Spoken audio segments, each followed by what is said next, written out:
تو آپ سب کا بہت شکریہ. میرے خیال میں جیسے مراد علی شاہ صاحب نے کہا ہے ویسے ابھی آپ اپنے لیے اپنے تیاری اسی قسم کا پڑھ رہے ہیں. پہلے تو آپ سب منتخب نمائندے، نہ کیئر ٹیکر گورنمنٹ کا کوئی لیجیٹمیسی ہے، نہ الیکشن کمیشن کا کوئی مینڈیٹ ہے. مینڈیٹ ہے تو ان کے پاس ہے جو عوام کا ووٹ سے منتخب ہو کر آئے ہیں. اس وقت اب آپ کو سب سے زیادہ معلوم نہ اسلام آباد میں بیٹھے ہوئے لوگ، نہ کراچی میں ان سرکاری دفتر میں بیٹھے ہوئے لوگوں کو بالکل معلوم نہیں ہے. جن کو معلوم ہے کہ عوام کا حال کیا ہے وہ میرے سامنے بیٹھے. آپ جانتے ہو کہ اس ملک کے عوام کتنے تکلیف میں ہے مہنگائی، غربت اور بے روزگاری کی وجہ سے. آپ جانتے ہو کہ اس معاشی بحران نے کیسے پاکستان کے عوام کا جینا حرام کر دیا، اور انہی لوگوں نے آپ کو منتخب کیا تاکہ آپ ان کا نمائندے بنے، آپ ان کے آواز بنے، آپ ان کے مسائل حل کریں، آپ ان کے گلی کوچوں تک کا جو کام ہے وہ آپ کریں. آپ نے سب سے پہلے اپنا رٹ قائم کرنا ہے. آپ نے دکھانا ہے کہ آپ کا ڈسٹرکٹ میں کوئی اور نہیں ہے، صرف آپ ہو. آپ کا حکومت ہے، آپ اپنا حکومت کا رٹ قائم کرو. اس کے لیے ایک آپ نے اپنے عوام کے ساتھ جو رابطے ہیں وہ تیز کرنا ہے. جو پبلک کانٹیکٹ کیمپین اس کو آپ نے فوکس کرنا ہے. عوام کو بتانا ہے کہ مسائل کیا ہیں، ان مسائل کا حل نکالنے کے لیے آپ کیا کیا کام کر رہے ہیں اور رکاوٹ کون بن رہے ہیں. یہ آپ کی ذمہ داری ہے اور اس پہ بھی آپ نے کام کرنا ہے. دوسرا، جو آپ نے سب مل کے یہ اجتماعی فیصلہ لیا کہ آپ الیکشن کمیشنر سے اور جو انٹرم چیف منسٹر سندھ ہے ان سے پہلے رابطہ کریں گے اور کوشش کریں گے کہ آپ کا جائز جو کام ہے، جو مسائل ہیں، جو ایشوز ہیں، ان کا حل نکالا جائے. میں بھی جہاں تک چیف منسٹر سندھ کی بات ہے اور چیف الیکشن کمشنر کی بات ہے، ان پہ ہم بھروسہ کرتے ہیں.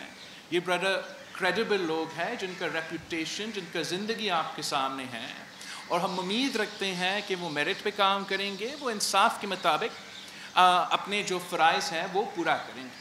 تو ہم آپ کو بھی یہ موقع دیتے ہیں کہ پورا ایک صوبہ کا تمام کے تمام 100% جو بلدیاتی نمائندے ہیں وہ ایک خط اپنا الیکشن کمیشن کو بھیج رہے ہیں، ایک خط اپنا چیف منسٹر سے بھیج رہے ہیں. آپ ایک ڈیلیگیشن کی صورت میں چیف الیکشن کمیشنر کو کال آن کریں. آپ ایک ڈیلیگیشن کی صورت میں اپنا جو care taker chief minister Sindh ہے ان سے کال آن کریں کہ آپ اپنے علاقے کے نمائندے ہیں اور آپ کو اپنے کام کرنے میں غیر قانونی اور غیر آئینی رکاوٹیں ڈالے جا رہے ہیں. جہاں تک آن گوئنگ سکیمز کے معنی ہے، آن گوئنگ سکیمز کا مطلب یہ ہے کہ بجٹ سے پاس ہوا ہے، چاہے وہ پروونشل بجٹ پاس ہوا ہو یا آپ کا اپنا لوکل بجٹ پاس ہوا ہے، وہ ongoing scheme. Ongoing scheme, ان سارے آن گوئنگ سکیمز کو الیکشن کمیشن کو جاری رکھنا چاہیے اور جو انٹرم گورنمنٹ ہے آپ کے ساتھ تعاون کرنا چاہیے کہ جو باقی پروسیسز ہے جو رہتے ہیں ان میں آپ کو مدد کرنا چاہیے کہ ہم جلد از جلد ان کو مکمل کریں اور عوام کو ان کا سہولت فراہم کریں. یہ قانونی پوزیشن ہے، یہ آئینی پوزیشن ہے، اور اگر الیکشن کمیشن اس پہ عمل نہیں کرتا ہے تو پورا ملک کے لیے کانسیکوینسز ہیں.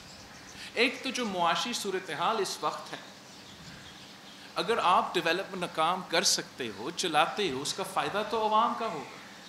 جس ڈیولپمنٹ کام سے لوگوں کو روزگار ملتا ہے اس کا فائدہ تو معیشت کو بھی ہوگا.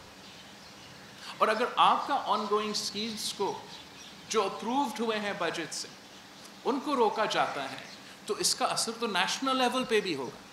آپ سب کو معلوم ہوگا کہ جو آج کل سکف کے نام سے ایک بہت ہائی پاورڈ باڈی بنایا گیا ہے وفاقی سطح پر، جس کا مقصد یہ ہے کہ ہم ملک میں معاشی جو مسائل ہیں ان کا حل نکالا جائے, جو فورن انویسٹمنٹ ہے وہ زمین پر لے کر آئے.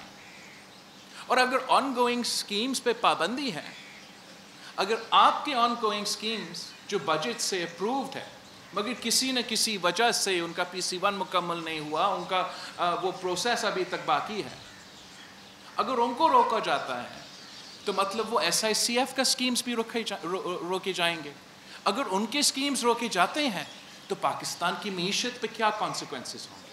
جو ہمارا فورن انویسٹرز ہے, جن سے ہم نے طے کیا ہے کہ آپ انویسٹ بھی کر سکیں گے اور آپ کے کام میں کوئی رکاوٹ نہیں آئے گا, ان کو کیا پیغام جا رہا ہے؟ تو میں نہیں چاہ رہا ہوں کہ ہم مجبور ہو کے ان ایشوز کو عدالت میں اٹھائیں. میں چاہوں گا کہ آپ پہلے الیکشن کمیشن سے رابطہ کریں, اپنا جو صوبائی حکومت ہے ان سے رابطہ کیا جائے تاکہ ہم ان چیزوں کا حل نکال سکتے ہیں. ہم چاہتے ہیں کہ آپ کا سکیمز بھی مکمل ہو, ADP جو پروونشل سکیمز ہیں وہ جاری رہے, اور جو وفاق کی سکیمز ہے وہ بھی جاری رہے. ہم نے تو قانون سازی کیا کہ انٹرم گورنمنٹ کے پاس چاہے الیکشن اسکیڈول اناؤنس ہو یا نہ ہو, جو آن گوئنگ سکیمز ہے وہ تو چلتا رہے گا. الٹا ہمارا آن گوئنگ سکیمز کو روکا جا رہا ہے. یہ آپ سب نے اس ایشو کو اٹھایا ہے, اور اب ہم نے اس ایشو کو پہلے اپروپریٹ مناسب فورم پہ اٹھانا ہے, ان لوگوں کے سامنے رکھنا ہے جو ہمارا چیف منسٹر صاحب ہے, جسٹس صاحب ہے, اور ہمارا چیف الیکشن کمشنر ہے.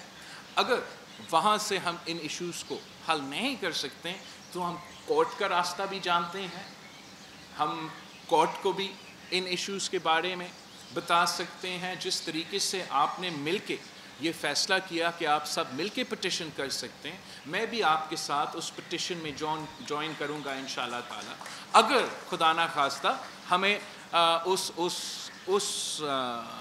پوزیشن پہ جانا پڑے. دوسرا میں چاہ رہا تھا کہ میں نے ابھی جتنا بھی ہمارا سندھ حکومت چلا ہے اس میں میرا اتنا دلچسپی نہیں رہا کہ آفیسر صاحب کون ہیں, کہاں کون پوسٹ ہوا ہے, اور پھر جب حکومت بنتا ہے میرے لیے بڑا مشکل ہو جاتا ہے کہ کس کو کہاں لگایا جائے. اس ٹائم پہ ہم لگا دیتے ہیں, پھر پتہ چلتا ہے کہ کون اچھا ہے, کون لائق ہے, کون نالائق ہے. آپ سب میرے آنکھ ہے, میرے کان ہیں, آپ کو خود دیکھنا چاہیے کہ نچلے سطح سے لے کے مطلب آپ کے یونین کونسل سطح تک جو آفیسرز لگے ہوئے ہیں, آپ کے ڈسٹرکٹس پہ جو آفیسرز لگے ہوئے ہیں, آپ کے یہ پروونشل لیول پہ جو آفیسرز لگے ہوئے ہیں, مجھے نہیں پتہ چلے گا. میں ان کے پاس نہیں جاتا ہوں کہ آپ یہ عوام کا کام کر رہے, آپ یہ لا اینڈ آرڈر کا سچویشن حل کرے, یہ ان لوگوں کا مسئلہ ہے آپ کی. میں ان سے ملتا نہیں ہوں, کام سب مجھ سے لیتے ہیں بعد میں. تو میں چاہوں گا کہ آپ خود جائزہ لیں کہ کون اچھے آفیسرس ہے, کون کرپشن میں انوالوڈ نہیں ہوتے ہیں, اگر کرپشن میں کون انوالوڈ ہے وہ لوگ کون ہیں, تاکہ اگلی بار جب آپ کا حکومت بنتا ہے تو پھر میں CM صاحب کے ساتھ بیٹھوں گا اور خود چنے گا کہ کون کس کا جو طریقہ کار ہے, جو رویہ ہے وہ صحیح ہے اور کس نے غلط کی. اور یہ پیغام پھر انشاءاللہ تعالیٰ نہ صرف اس کے حوالے سے ایک اور بات ہے کہ جہاں تک کرپشن کے سوالات ہیں, آپ سب نے شکایت کی کہ وسائل کم ہیں. اگر ان کم وسائل میں سے کرپشن ہوگا تو پھر عوام کو نقصان پہنچایا جائے گا, اور وہ میں برداشت نہیں کر سکتا. تو سب سے زیادہ آپ کے لیے ایک وارننگ ہے کہ آپ خود انوالو نہ ہو جائے کسی غلط کام پہ, ورنہ آپ کو مجھے جواب دینا پڑے گا. مگر ساتھ ساتھ اگر کوئی اور کسی غلط کام میں شامل ہیں, وہ سمجھتے ہیں کہ اس انٹرم پیریڈ میں وہ کوئی مزہ کر سکتے ہیں اور بعد ان سے بھی کوئی پوچھنے والا نہیں ہوگا, ان کو پتہ ہونا چاہیے کہ میں موجود ہوں اور میں ضرور پوچھوں گا. کیونکہ یہ سب سے بڑا ناانصافی ہے. ہم بڑا مشکل سے, مجھے پتہ ہے کس طریقے سے میں نے پوری دنیا گھوم کے اپنے سیلاب متاثرین کے لیے پیسہ کا بندوبست کیا. مجھے پتا ہے کتنا مشکل تھا کہ اسی وفاقی حکومت سے جو میں خود حصہ تھا، میں وزیر خارجہ تھا، کتنا مشکل تھا ان سے یہ سکیمز نکالنا. تو آپ نے اب انشور کرنا ہے، آپ خود جا کے دیکھیں. میرے جو گھر بنانے والا اپنا زمین اپنا مکان کا منصوبہ ہے وہ کیسے چل رہا ہے، وہ صحیح چل رہا ہے، آہستہ ہو گیا ہے. آپ کو مسلسل اس پہ چیک رکھنا چاہیے. جو باقی آن گوئنگ سکیمز ہیں جو چلتے آ رہے ہیں ان کو بھی آپ کو خود وزٹ کر کے خود دیکھنا چاہیے کہ کہاں کام چل رہا ہے، کہاں دو نمبری چل رہے ہیں. یہ آپ کا ذمہ داری ہے. آپ نے اپنا ذمہ داری اب وہ پورا کرنا ہے اور اسی طریقے سے آپ انشاءاللہ تعالیٰ اپنا رٹ قائم کریں گے. یہ بہت ضروری ہے. آخری بات، جہاں تک ہمارا عوامی رابطہ مہم ہے، پاکستان پیپلز پارٹی اس ملک کا وہ واحد جماعت ہے جو چاہتا ہے کہ الیکشنز ہو اور الیکشنز آج ہو. باقی آپ نے دیکھے ہوں گے کبھی کوئی سو کال لیڈر ٹی وی پہ آتا ہے اور وہ کہتے ہیں کہ ڈیلیمیٹیشنز ہونے ہیں تو تب تک چلے ہم مانتے ہیں ڈیلیمیٹیشنز تو اب ہو گئے تو اب کوئی مسئلہ نہیں ہونا چاہیے ڈیٹ دینے میں. تو ڈیلیمیٹیشنز نہیں تو کبھی کوئی موسم کی بات کرنا شروع کر دیتے ہیں کہ فیبروری میں جنوری میں جو ہے وہ موسم بڑا ٹھنڈا ہے، ہم کیسے الیکشنز لڑیں گے. پھر کوئی کہتا ہے کہ لا اینڈ آرڈر کا کیا صورتحال ہے، ہم اس حالات میں. ان سب کو میرا خیال میں پاکستان کے عوام کو پہچاننا چاہیے کہ کون ان کا احتساب سے بھاگ رہے ہیں اور کون تیار ہیں کہ وہ اپنے آپ کو ان کے سامنے پیش کرے، ان کا کارکردگی ان کے سامنے پیش کرے، ان کا پارٹی کے منشور اور نظریہ ان کے سامنے پیش کرنے کے لیے تیار ہے کہ ہم الیکشنز کریں تاکہ ہم ان کے مسائل حل کر سکیں. اس ایشو کے حوالے سے پاکستان پیپلز پارٹی اپنی سیاست جاری رکھے گی اور ہم چین سے نہیں بیٹھیں گے جب تک ہم اپنے الیکشن ڈیٹ کا نوٹیفیکیشن اپنا الیکشن کمشنر صاحب سے نہیں ملتا ہے. اسی سلسلے میں ہمارا 18 اکتوبر کا جو شہید محترمہ بینظیر بھٹو جب واپس آئی تھی اور کارساز پہ جو واقعہ ہوا تھا اس کا اینیورسری آ رہا ہے، اس کے حوالے سے انشاءاللہ تعالی ہم ملک بھر میں ہر ڈسٹرکٹ میں 18 اکتوبر کو ملک بھر میں ہر ڈسٹرکٹ میں کارساز کا جو واقعہ ہوا تھا، جو حادثہ ہوا تھا، آپ اپنے ڈسٹرکٹس میں پاور شو کریں گے. اپنے جو ایکسپیکٹڈ ٹکٹ ہولڈرز ہے یا ٹکٹ ہولڈرز جو خواہش مند ہے ٹکٹس کے، ان کے ساتھ مل کے میرے بلدیہ کے نمائندے مل کے اپنے اپنے ڈسٹرکٹ ہیڈ کوارٹرز میں ہم 18 اکتوبر کا جو ایونٹ ہے وہ منائیں گے. وہ نہ صرف سندھ میں ہوگا، سارے صوبوں میں ہر ڈسٹرکٹ ہیڈ کوارٹرز میں یہ ایونٹ منایا جائے گا. اور میں میں یہ ویڈیو لنک کے تھرو میں کسی ایک جگہ تو ضرور موجود ہوں گا، باقی پھر میں ویڈیو لنک کے تھرو چاہوں گا کہ میں سارے ڈسٹرکٹس میں نہ صرف خطاب کروں مگر جو پاکستان پیپلز پارٹی کا آگے کا لاہ عمل ہے اس کے بارے میں بھی بات کروں اور ہم یہ سلسلہ جاری رکھیں. تو آپ کا پہلا جو اس سلسلہ میں جو آپ کے لیے ایک ٹیسٹ ہوگا، ایک امتحان ہوگا، وہ ہمارا 18 اکتوبر کا جو شہید محترمہ بینظیر بھٹو کی برسی ہے اس کو ہم منانے جا رہے ہیں.